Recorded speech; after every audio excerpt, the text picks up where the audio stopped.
Welcome to Momentum Investing, property investing made easy. One of the world's top podcasts on property investing, bringing you the top experts in the field so you can learn firsthand what it takes to create passive income and take control over your financial future. Welcome, Momentum Investor, to the Momentum Investing Podcast. Do you wish your tenants paid you more in rent? Do you wish that when the valuers came to give you a valuation, they gave you a higher value on your property? Well, in that case, you got the perfect episode here. I had a super exciting call with Jessica Olsson-Zabel, who shows us she's one of the best property designers in the industry. And she taught us here, and I learned so much from this episode myself. She taught us how to better design your properties in a way that makes people fight to become your tenant, that makes people want to buy your property. This will raise your rents, this will raise your valuations. Essentially, this episode will make you more money. So it's super, super powerful. I highly recommend when you're listening to this, get something you can take notes out of. If it's your phone, if it's a pen and paper, if it's the computer, just something so that when you get an idea, when you get a lesson, you can take a note of it. Because if you implement the things that Jessica teaches here in the episode, you will make more money. Your rents will go up, your valuations will go up, you'll get more money when you sell a property. I've implemented this in my properties since this interview, and we're seeing happier tenants, we're seeing higher rent bids, so we're actually making more money as a result. This episode is very, very powerful. It is one of the most informative episodes we've ever done. So please make sure you're ready, and let's start learning. All right, welcome to the Momentum Podcast. I'm so excited to be here today with Jessica Olsson. Welcome to the show, Jessica. Thank you so much. Yes, I'm really excited to have you here because a lot of our students, a lot of the people in our community are doing deals, they have properties, and obviously you are a very experienced designer of properties. So first, I just want to hear why are you important for a property investor? What do you do for us? Okay. Well, first, thank you so much for inviting me for the podcast. You're honored. Thank you. To be a designer, to use a designer in investments, I find I'm doing it for many, many years now. Even before I became an investor myself, I worked as a designer for many, many developers and investors here in London, in the UK, and I find that as soon as you spend the money in the beginning with someone like myself, you get more profit on your rental, or even if it's a flip or anything to sell on, you tend to get more money in the long run for those properties. Right. So essentially, the property looks nicer. People are willing to pay more to live there, either to buy it or rent it. Yeah, or also stage show flats and stuff like that. You know, if you're selling a few, it's always a great idea to have a show flat because you will actually even sell the concept, you know, like the furniture pack you can even sell to many clients. Oh, yeah, right. So when they're moving into the new building, they might actually buy it furnished and you can make an additional profit on the furnishing pack. Correct. And also many people don't have the visual that all us designers have. So hopefully.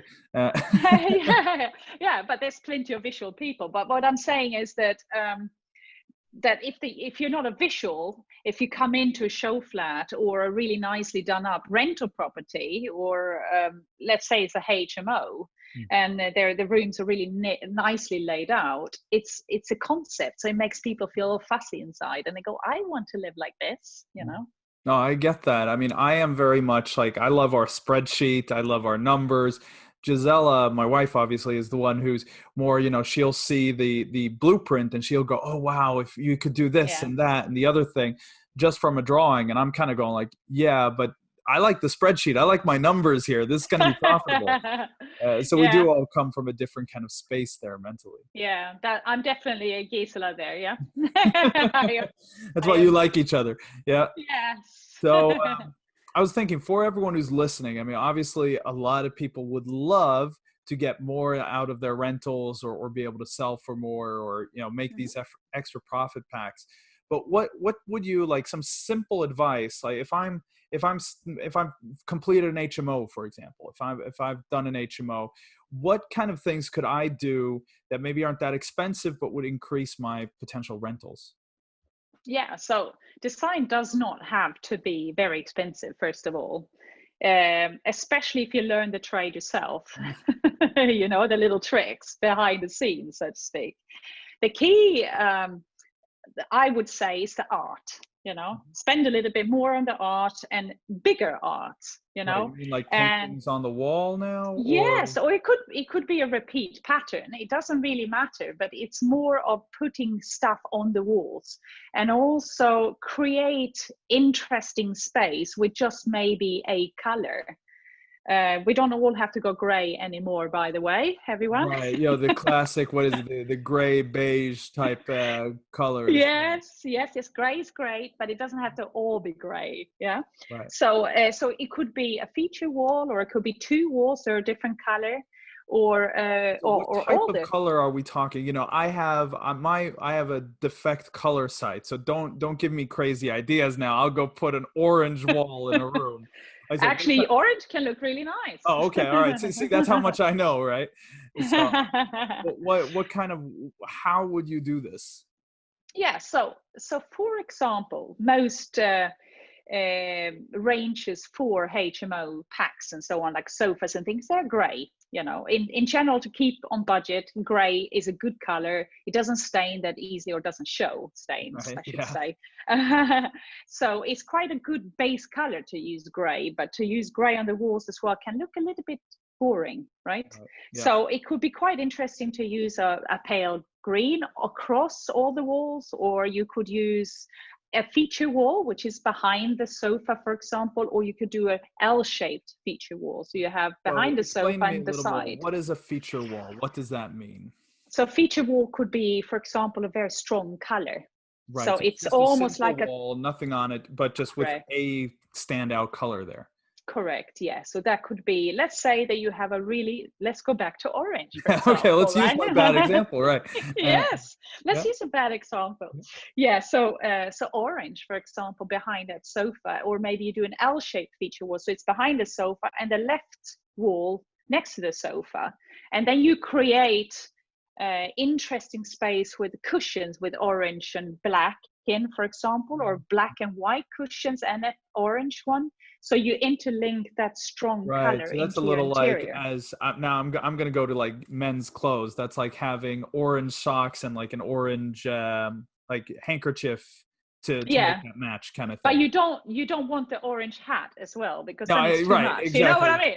Yeah, I don't want to switch my pants and my jacket to orange as well. Right. Okay. No. So yeah, see, I'm learning here, guys. I'm learning how to dress myself too. This is awesome. My wife will be so happy. Yay! All right. So but how many of these feature walls would you have? Would you have just one in a property, or would you have like every fifth wall, or how crazy do you want to go with this? So clearly in a HMO, you want to minimize your outgoings when you're setting it up, but you want to maximize your profit, right? Or your cash flow. So what I would say to my clients is that go with a base color. So they could be white, which I really like. I'm Scandinavian from the beginning, so we do like our white, right? Yeah. So I like white walls in general. They're easy as well to maintain, because you can go in and do a roll a few times on walls are getting dirty and so on. So it's a very easy one to maintain for people maintaining your HMO.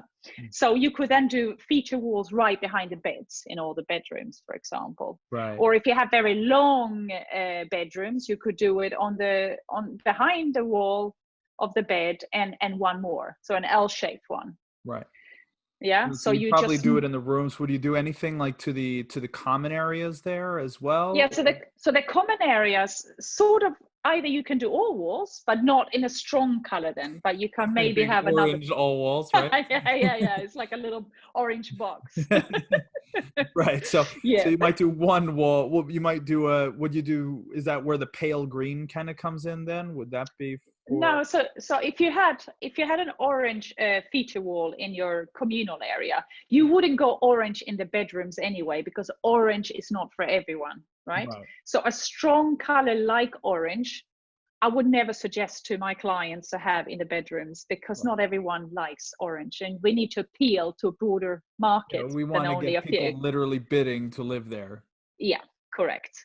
So that's sort of a fun, interesting one. If it's quite a youthful sort of communal area or Right. kitchen area or something like that, but you would not put that in the rooms. There will be something more muted, Yeah, because that's that something I everyone can live feel is with. that a lot of people in HMOs, obviously they pretty much just stay in their rooms. So maybe doing something a little fun in the communal area, like a feature wall, might actually get people to sit down and actually Yeah. use the fact that that is a big room that we've created for them. Yeah, I must say in my properties, people do use the communal spaces, but they are very, very nice, Right. and I think Artistic that's the approach. key. Yeah. Right. So what kind of color would you have in the bedroom then, if you're not talking like screaming orange? So I would have muted ones. So it could be earth tones, Right. and then it could be across all the walls, but if it's a pale one, or if you do a feature wall, greens are very relaxing, certain This type blues. of green, or are we talking lighter green? No, it has to be much lighter than that. And Right. if you So go a darker one, if you do a sorry darker for one, everyone listening. I have a dark green kind of studio thing here behind me, so that's what I'm pointing at asking. yeah, it's more almost a turquoise, really. Yeah. Let me just help you there, Yeah. Daniel. Thank you. Yeah. I blame my eyesight. It's my eyesight. It's Yeah, not. it's It's a not that I'm greeny stupid. turquoise, It's I can't see it. teal, I guess we could call it, but it's a Right. greeny teal. Yeah. Right. So You have a anyway, light green. yeah, you could have. It needs to be soft, warm tones. So you Right. don't want to go in the cold zone of bedroom colors, Right. because Okay. it's very hard on the eye, right? You want to be relaxed when you come home. So always go for warm tones. So make sure that they're not too screamy. Right. And the blues needs to be warm blues, not cold. Right. Yeah. So William's room, my son, it's like this like kind of light pink, and he loves it. I mean, he just ran in, he's like, "This is my room," when we moved. Yay! Would that be the type of thing we're going for, or? If you want to have very young kids renting your rooms, yes. Okay. All right. Otherwise, I wouldn't choose pink. Okay. All right. See, I see. We're learning here, right? We're learning here. This is why I Yeah. don't design my This is one of the things we teach in our courses. We call it who, not how. And that goes to like, I do property. I know that. But when it comes to this part of property, I find a who, like Jessica, who does it at me and actually is smart when it comes to these things. I pay for the service specialist. So yeah. all right, so that's awesome. Okay, so that is kind of, would you do like, I'm thinking one thing I've seen a lot of investors try to do with, let's just say, mixed results, is to go into like the kitchens and put on, change the colors of the cabinets and stuff like that. Is that something you would do on a property, and what kind of advice would you give? So there's plenty of designers out there, or designer types, that are doing very funky HMOs or properties at the moment. I think you have to be a little bit careful. Yeah. You don't want to sort of limit your audience. Right. So it's, to me, it's much better to not go way over the top, maybe with one wall or something like that, and then tone it down a little bit. So it appeals to everyone, and it needs to be gender free. Right. Right. It needs to appeal to all cultures, to all, to both sexes and everything in between, because we're all equals these days. And it has to, you can't just do, like I said, like a pink room, because some don't want to live in a pink room. No. Green is quite neutral. Blues, if they are the gray blues, are very neutral. Creams and stuff like that, they are neutral. Earth tones in general are very neutral. And when it comes to communal space, there's nothing wrong, again, to have a gray kitchen or a white kitchen. Doesn't really matter. Some choose glass, some choose matte ones. Right. That's sort of like, doesn't really matter. Okay. I'm a little bit bored with all the gray, if I'm going to be totally honest, but I did put But a you gray. are a designer too, so it's Yeah. it's like film critics. It's like, I've already seen 150 movies just like it, and the regular audience is like, yeah, but we haven't. We loved it. So Yeah, exactly. That's like also here in the UK, we use a lot of carpet. right, And being yes, you being a do. Scandinavian, I'm like, no carpets. But I just had to sort of settle that that's what people want. And a lot of cultures, they want carpets in the bedrooms. They love it. And I get the bedroom. It's when it goes into the bathroom that I think it's nuts. That's where you're Hmm. kind of asking for Oh, mold. It's yes. if anyone's listening, see, this is a design tip from me here. Don't put carpets in your bathrooms, okay? No, just get a bath mat. Exactly, it's more than enough. But I do get the carpets in the bedroom. That is really nice. My family in the U.S. has it, and it's just so lovely to wake up in the morning and get your Yeah, feet into these like really toasty on thick the toes. Yeah. yeah. And you can sneak about and lay on the floor and so on and do stuff as well. And it feels a bit more homely for most people. So Yeah, it does exactly. work. And I had to surrender on that one. So I do design with a Yeah. lot of carpets. Yeah, well, you chose to live in the UK, right? Correct. Yeah. Yeah, for a long time. Yeah. All right, so cool. So that's some things we can use on like the overall color scheme. But obviously Mhm. there's more to design than just painting walls.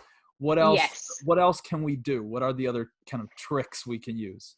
Okay, so tricks could be, for example, if you're putting black and white cushions, scatter cushions on the sofa, for example, or in the bedrooms. Mhm. Um, I like to always have something black in the space, right, in interior. So it could be black frames, and then you have something black in the cushions. It doesn't have to be fully black. It can just be something sparkly black in it, or black and white cushions, or something black there as well. You have a 3-point way of working with color a lot of times in accessories.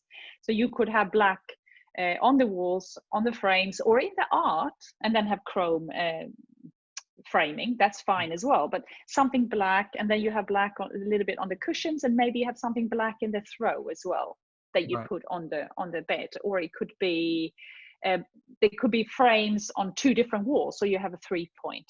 So you have above the bed, and you have something black in art or in the frame elsewhere in the room, so it makes a 3 Right. point. So you have like in one room you would have three black things that kind of give it Correct. that cover. Yeah.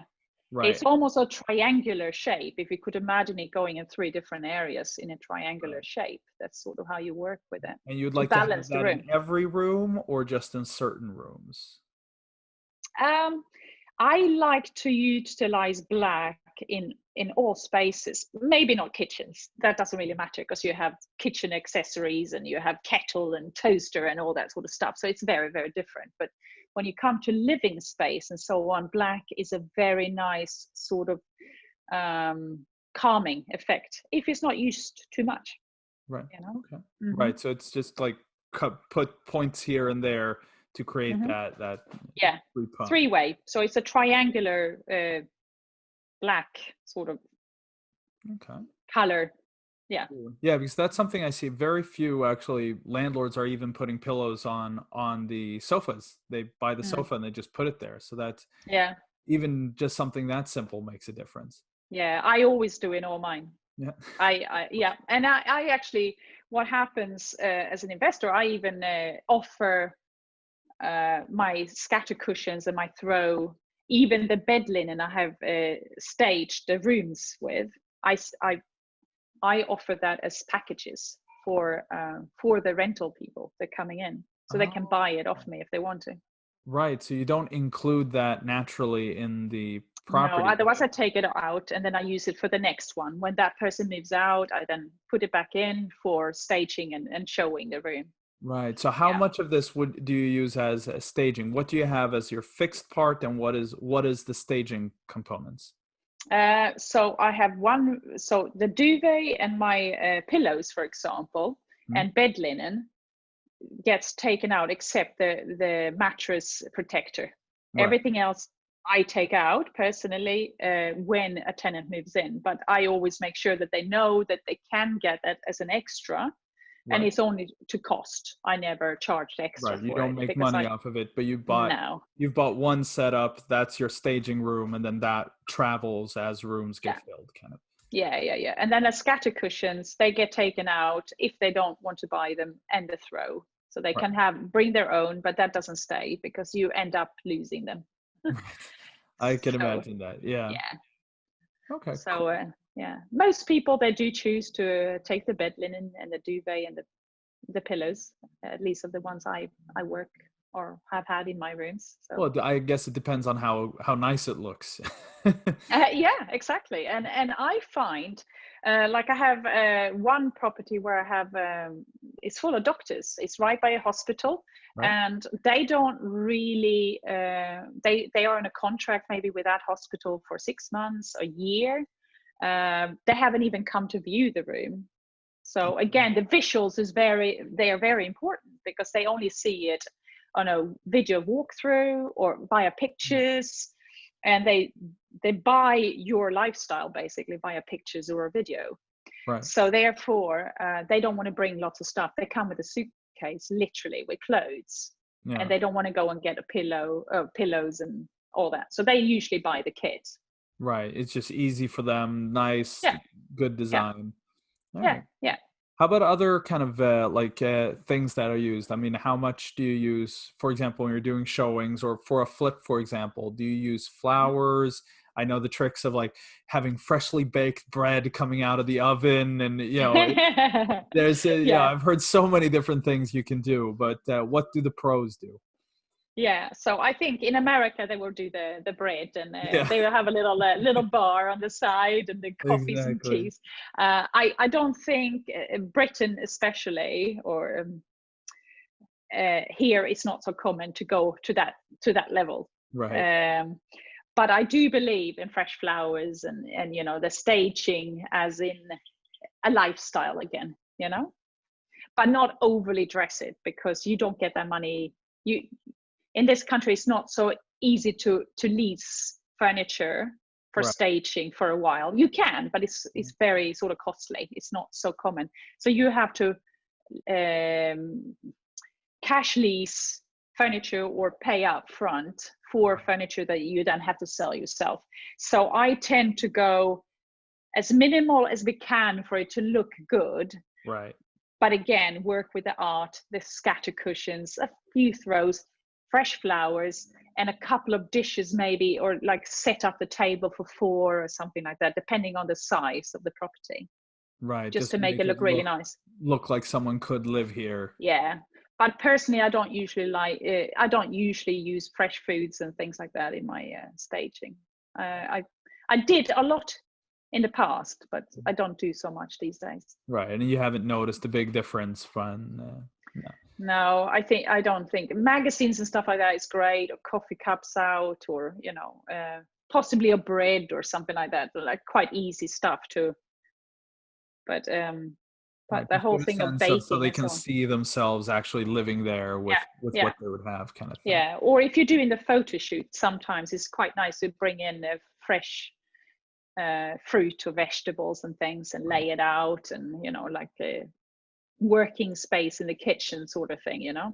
That's very nice, but for the actual showings I don't tend to Well, do yeah, that the very much. difficulty with having too much fresh things out is obviously if you don't sell it within the first week, that fruit has now gone bad, and if you forget to pull it Yeah, out, well, yeah, then you're yeah, gonna get one of these. You are gonna be the smelly house, and not. yeah, yeah, So yeah, yeah.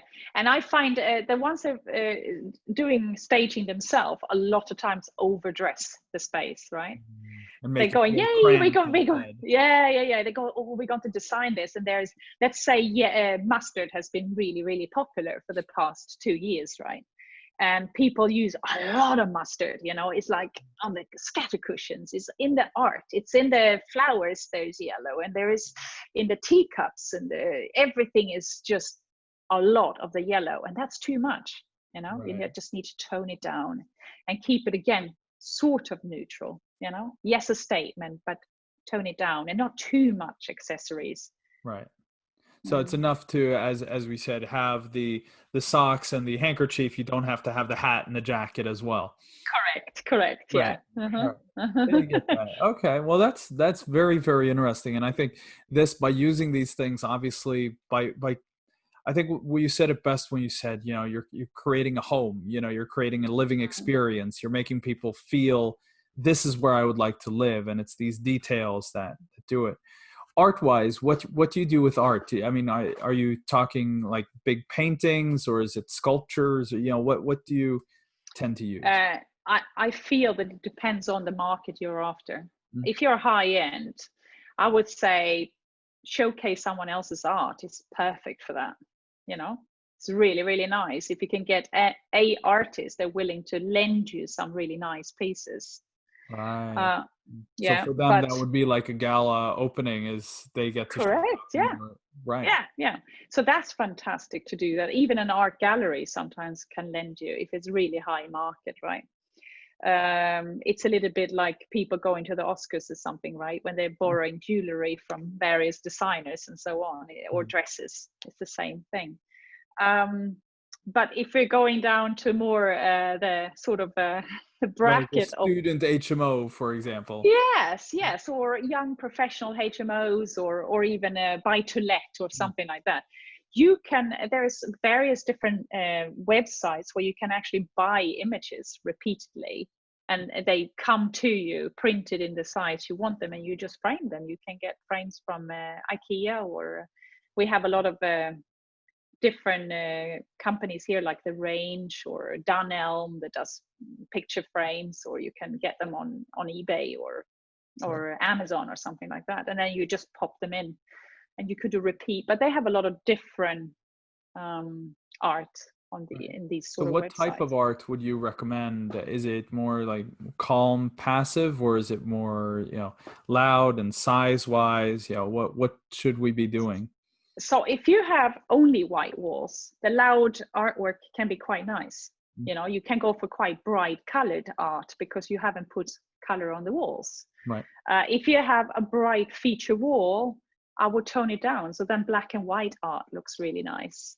Right. Or you can maybe do 2 black and white ones and one with some color, but still with that black in it. Right. For example. But suggestion is to not utilize neutral art again. So it shouldn't be life drawing like nude women or portraits or pictures of faces of people in general. Animal seems to be okay. It depends on how cute it is, but it needs to be quite neutral. Otherwise, it's best with shapes and colors, or some sort of affirmation typey, with it's like written something in black. An exciting, inspiring quote kind of thing. Correct. Yeah. All right. And that size sort of wise, stuff, I'm thinking, obviously you don't want to put too much in and like fill the walls with different. But would you just put one medium sized on each wall, or would you even leave some of the walls clean, or what? Yeah, I think the key here, again, to minimize your outgoings, because HMOs are really expensive to set up, for example, if we're taking that as an example.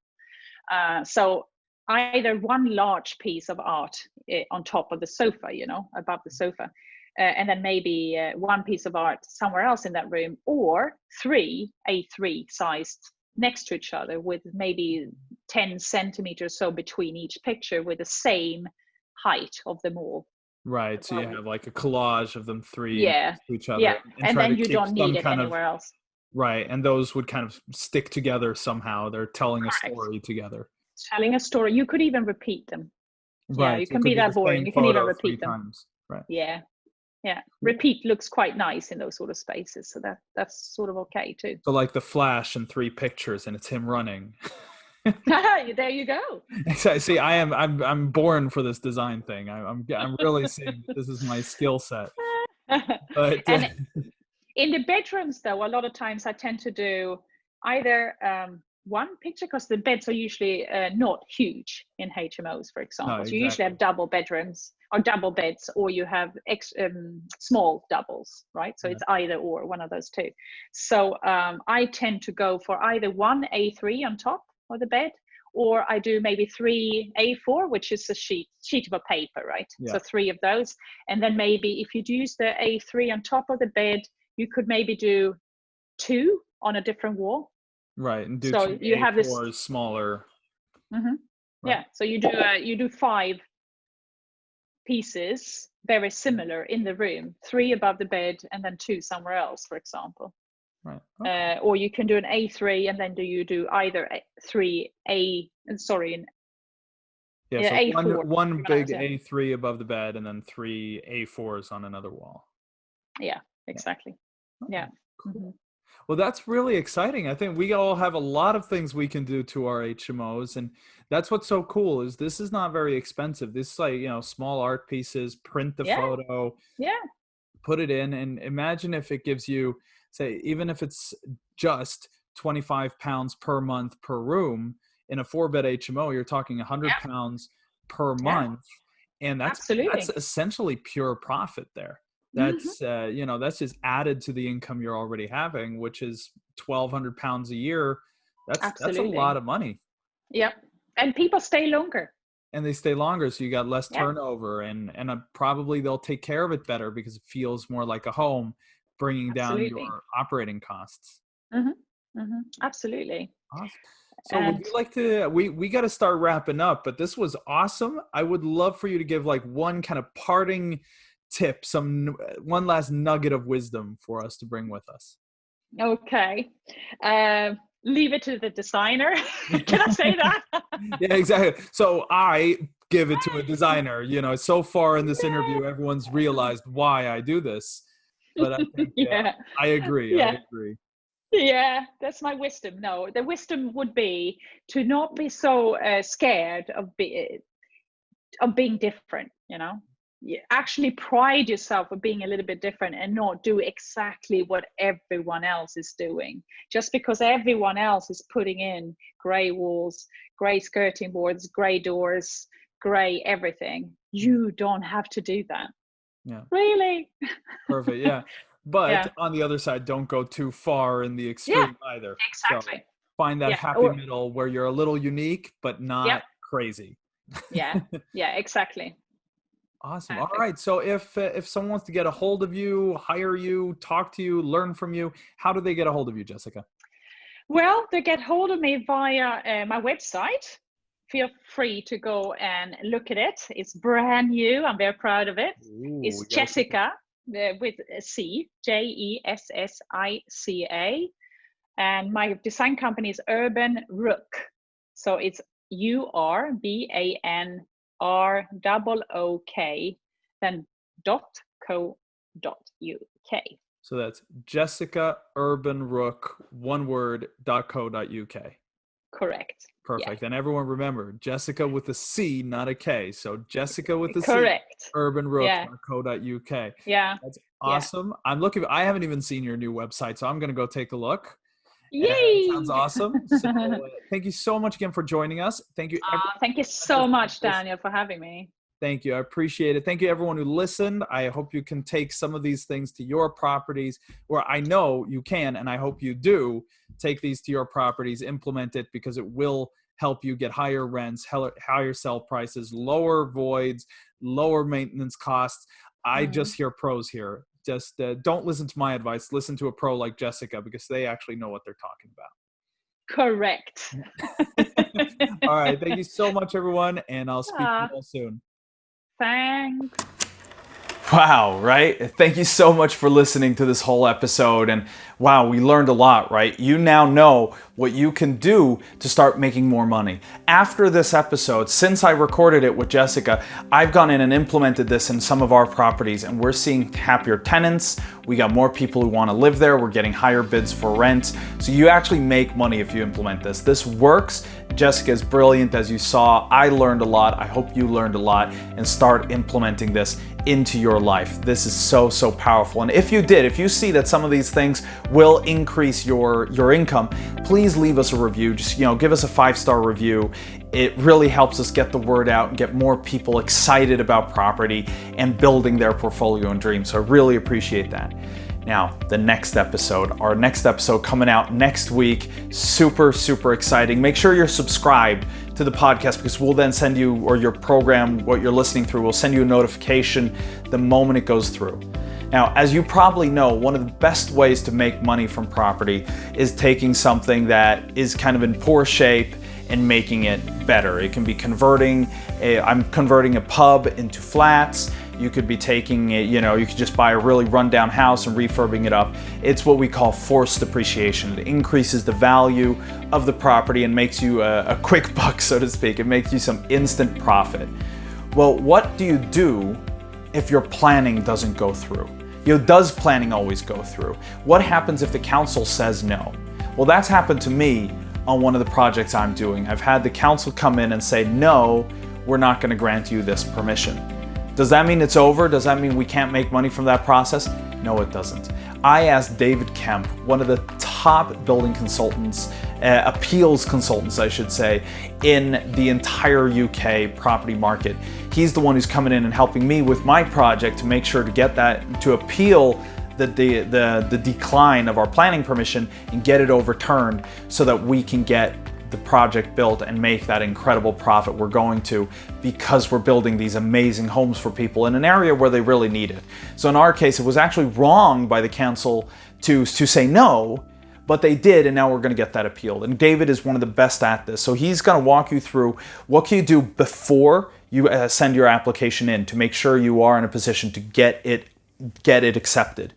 What do you do when you're there at the hearing? If it doesn't get instantly accepted, if you need to go to a hearing, what do you do? And what do you do if you get a no? How do you appeal and how do you win? So this episode is super, super important. If you're ever going to do anything where you need planning permission, you need to listen to this episode. So make sure you subscribe so you get that notification the moment it comes out. It's an incredible episode. I hope you're there with us. Again, thank you so much for listening. Thank you so much for being a part of the Momentum Investing community, and I'll see you next week.